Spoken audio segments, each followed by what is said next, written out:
Corolla Cross right quarter dent crease situation right through the body line. Let's take a look at this thing and evaluate whether or not it's a good candidate for paintless dent removal. And then if so, we will get into our plan of attack, how we're gonna fix it. If you check this thing out, there are a couple creases to it, but it's not stretched too far to prevent a good paintless dent repair. And it does look like there might be some paint damage. However, it does not appear like there's enough to prevent a repair, and most of it seems like paint transfer. So I think most of that's gonna buff off. Maybe some stuff down here won't completely buff off, but it's not gonna mess with the reflection enough to prevent a good repair. Now, this is how we are gonna go about fixing this thing. First thing is I'm gonna remove this tail light, and hopefully, I haven't been into one of these Corolla Crosses yet. Hopefully there's gonna be a few holes here to access this, and then we're gonna slowly push this thing out with some cushion while we're knocking down this smile up here. We're gonna work this whole thing little by little. We're gonna push, knock down, working our way from a cushion tip all the way to a hard metal tip. We're gonna try to also work a little bit from this way. We might have to get into some glue. I don't know yet. You can see a lot of smile down here too. Let's get this thing started and we'll see how it turns out. All right, I'm gonna let you enjoy some ASMR for a moment, and then I'll pick you up on the other side of this.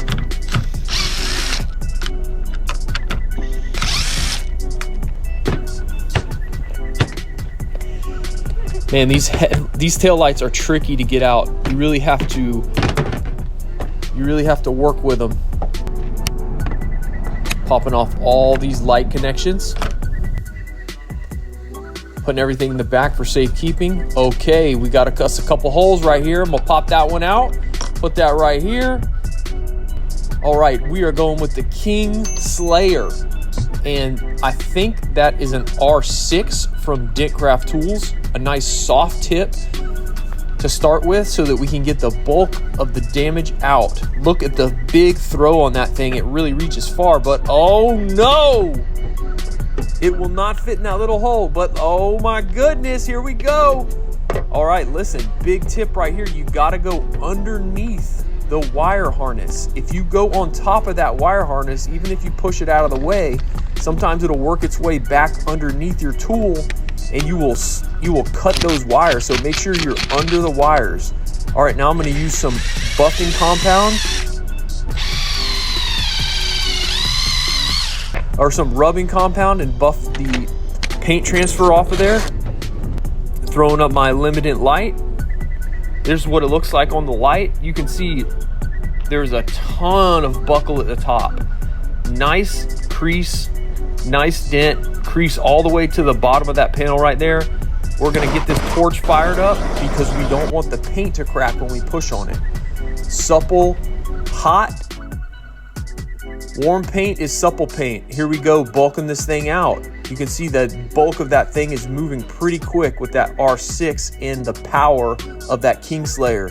That King Slayer is so thick and strong that all the power is transferred and you don't have to worry about a bunch of flex in the tool.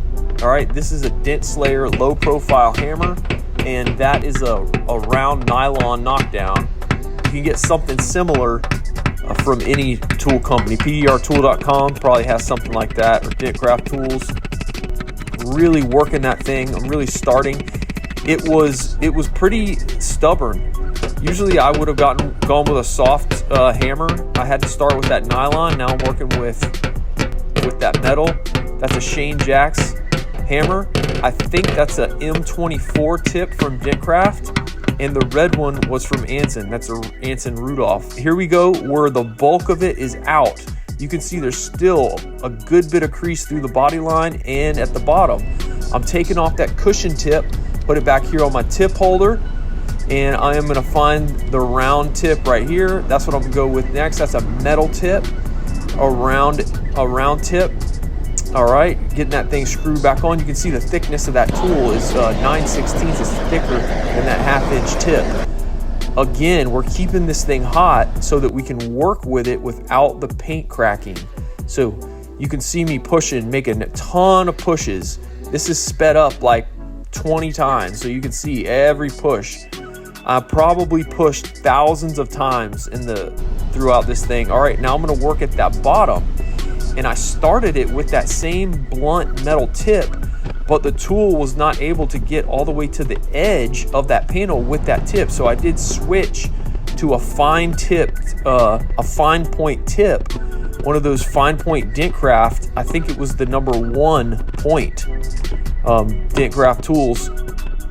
And I really had to go super slow because of that really sharp point that I was using to push. I am still working on that thing. It really did take me a long time. This repair, I think this repair is 3 to 4 hours worth of pushing and knocking down.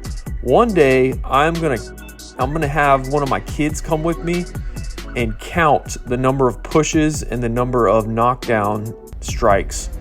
All right, I'm buttoning this thing back up, putting everything back where it goes. I'm gonna clip this thing back in. Every light gets hooked back up. The wire was hooked in right there. All right, getting this thing secured. Everything back how it was. Boom. Bolts go back in. Those are 10 millimeter. Throwing them in with this impact driver.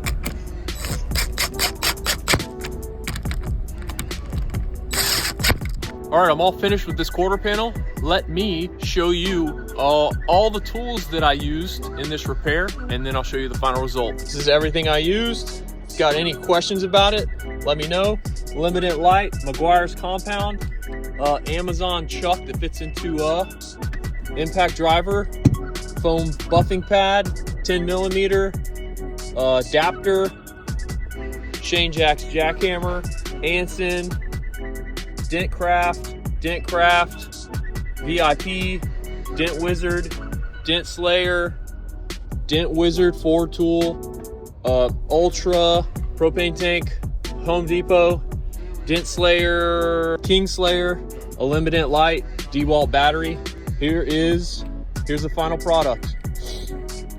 Oh my goodness. Look at her, boy. Yes, sir. She is smooth. Look at that. Man.